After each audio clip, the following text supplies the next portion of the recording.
Elhamdülillahi Rabbil alemin ve salatu ve selamu ala Resulihi Muhammed ve ala alihi ve ashabihi ecma'in. Bu dünyada her bir kişi milletke karamastan, dinine karamastan bir maksadka erişmekçi bolar. Her bir kişi. Milletke de karamıyor, dinge de karamıyor. Her bir kişinin bu dünyada baheti bulası kelir.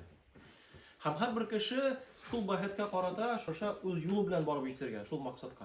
Kimdir hakimiyetlik aşa, kimdir donluk, meşhurluk, şehirlik aşa, kimdir öz tileklerine, öz nefsine, öz şehvetine erip, kimdir elbette tırışa anı mal aşa, ol maksadka yitirgen. Lakin ne şul 20-30 yıllar uzgandan sonra şul kişilere kirip sırav birsen, mal aşa bolsun, mal hakimiyetlik aşa bolsun, artist bulduğum ol, ne sen baxetli mi deysen? Elbette aytar men baxetli. Lakin o sıravını anlamadı. Biz sen baxetli mi, baxetli buldun mu degende biz hakiki baxet turunda söyleymiz. Yürekni yalvarıp alıran baxet turunda söyleymiz. Şunday baxet, ol baxet ben bulganda, anday baxetni sezgende araqı işesi kelmey. Gerisinçe, anı sezip yaşayısı kelir. Elbette cennette bulgan baxet bilen bu dünyada bulgan baxet anı şaştırıp bulmay elbette. Onlar türlü. Hatta Kur'an'da baxet turunda söz barganda o fakat cennet turunda da söz bara. Lakin ne bu dünyada baxetka erişala kişi nerse bilen elbette Allah'a itaat etu bilen. Hakimiyetlik aşağı tugul, mal aşağı tugul, nefeske eru bilen tugul, anı bilen bulmuy. Çünkü şul kişilerge sırav birsen, hem eğer de Allah şundan da dürüst cevap bireye kaytarsalar, biz cevap birseler, yok deyip aytırlar. Çünkü hakiki baxet bu dünyada bulgan, Allah'da yok. Çünkü anın bilen, ol yollar bilen, ol maksadka erişip bulmay. Çünkü bu kanunu Allah Subhanahu wa Ta'ala özü yarattı. Bu dünya için. Baxeti bulası kireyken Allah'a itaatli bol. Ala bi zikrillahi tatmainnul kulub. Allah'ını iske alı bilen yürekler tınışlanmay mani. Mene bu tınışlık bütün yürekine yalvarıp altıran tınışlık. Ne bu tınışlık baxetinin zor ölüşünü altıran tınışlık. Allah'ını iske alı biz kim sayın? Zikirdeyine tugel, amellerde. Günah kılmışsın demek Allah'ını iske aldın. Niçin günah kılmışsın? Çünkü onlara cennet cehennem bular. Çünkü Allah var. Şuna bit demek Allah'ını iske aldın. Niyetine yardım ettin, hatına yardım ettin, hatına irine itaat ettin. Günahtan yirak bular kişi. Her bir adımda kişi Allah'ını iske alırga mümkün. Amelleri bilen, sözleri bilen, Allah'a itaat etu bilen, ya ise Allah günahlardan yirak bulu bilen. Bu Allah'ını iske alı degen söz. Hem Allah Teala Kur'an-ı Kerim'de Nahl suresinde "Men amile salihan min zekarin ev unsa ve huve mu'minun felenuhyiyennehu hayaten tayyibe." Eğer de kişi kadın kız bolsun mu, er kişi bolsun mu, izgilik kılsa, hem ne kadar şart bulup tara. Hem ol mu'min, iman keltirgen bende ne bolsa, bu şart. İzgilik kılığına tügel. İzgilik kılıp özü mümin bola turib iman keltirgen benden bolan bolsa, şul vaqtda biz onlarga bu dünyada yaxşı turmuş beririz diyor Allah Teala. Ve lenecziyennahum ecrahum bi ahsani ma kanu ya'malun. Ahiretde indi en yaxşı izik amelini qarab biz ona savabın ecrini de beririz, cazasını da beririz. Abid Allah Teala en yumart. Şunu bilmek gerek. Nindi savab, nindi ecir, nindi caza bulaşak. Göz aldığımızda getir almayız. En matur derecene kursan, en matur halini göz aldına getirsen, o yakında durmay Allah Teala vaada etken narsa bilen şaşırtırsak. Çünkü biz anlab bitirmeymiz. Nindi o lezzet cennete bulaşak. Al-An'am suresinde Allah Teala ve cealna lehu nuran yemşi bihi fi'n-nas. Hem biz onlara nur beririz diye. Şu nur bilen kişi arasında yerir diye. Allah'a itaat etti baxet. Lakin şul kızık şunlara ihtibar birasim keler. Gıybadetler arasında en mühim gıybadet var. En mühim. Onu koşur için Allah Teala Peygamberimizden 7. katka jetkizdi.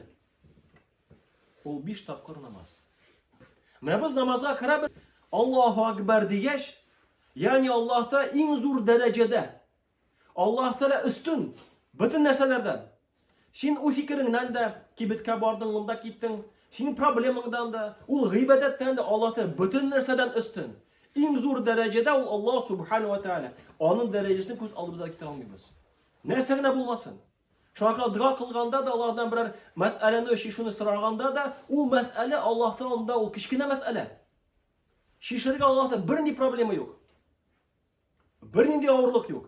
Иң зур дәрәҗәдә Аллаһта шөкер Аллаһ бар дигәч, бөтен булган уй фикереңне, бөтен булган проблемалар, нәрсәдә булмасын син дөньяда, шатлык булсынмы, бәхет булсынмы, проблема булсынмы, тегендә калдыр инде аны. Чөнки Аллаһта иң зур дәрәҗәдә.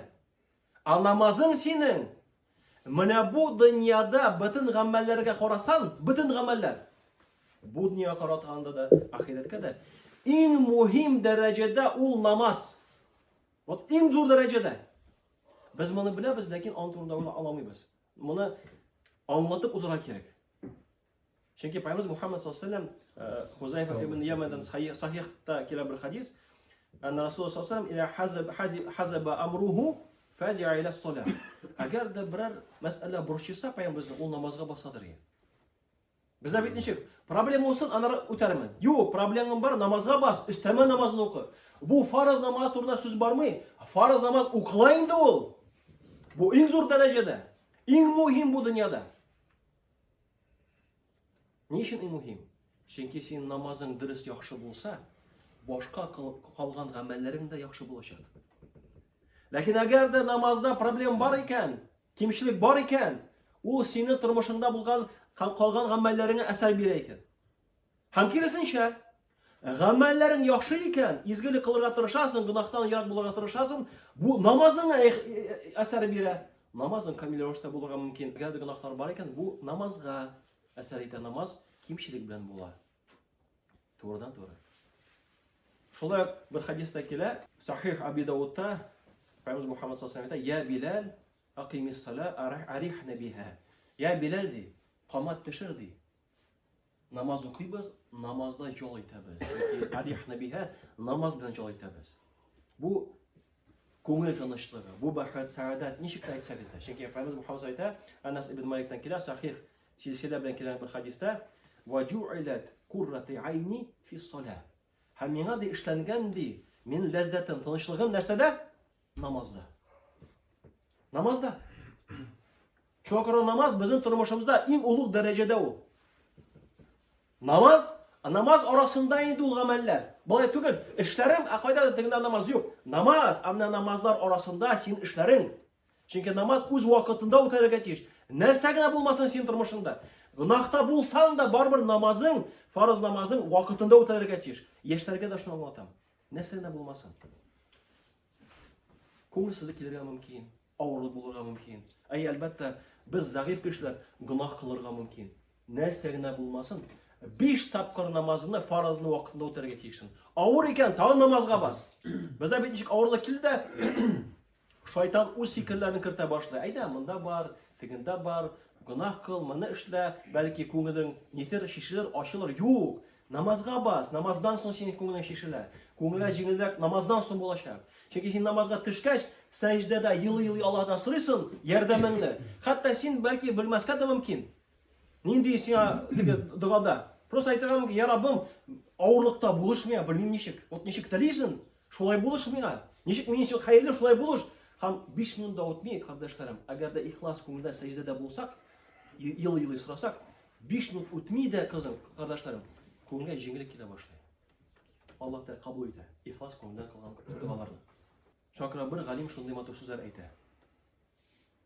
3 narsada de baxt topasiz deydi. Qur'on o'qida sistemaga qo'y, kun sayin biroz o'qib, tafsirini o'qiyadi. Zikrda, zikr qilib, ertangi zikrlar, kechki zikrlar, sunnatda bo'lgan zikrlar, sahihda kelgan zikrlar, ular bit ko'p. Iranda bo'ldir. Ham namozda. Agarda de shu ish narsada baxt topmasangiz deydi, demak sizning ishin baxt ishlari yopilgan. Boshqacha de baxt topib bo'lmaydi. Alloh har bir bizga da ixlos ko'ngildan namozlarni o'qib, ham turmushda yashaganda og'irlik kelgan sayin ustama namozlarga bosib yasharga nasib etsa. Chunki shu tahajjud namozlar, shu ustama duho namozlarda, boshqa nafil namozlar qardoshlarim, agarda biz ixlos ko'ngildan ularni o'taymiz ekan, u bizning yuklarimizga lazzat kiritadi. Biz ularni lazzatda o'qib, chunki biz sajdada duo qilamiz. әле аларны ләззәт белән укып, ул ләззәтлек фарыз намазларга да күчә. Без фарыз намазны да ләззәт белән укый башлыйбыз. Менә шундый бер үзенчә бер прием бар. Субханакаллаһу ва бихамдик, ла илаха илля анта, астагфирука ва атубу илейк.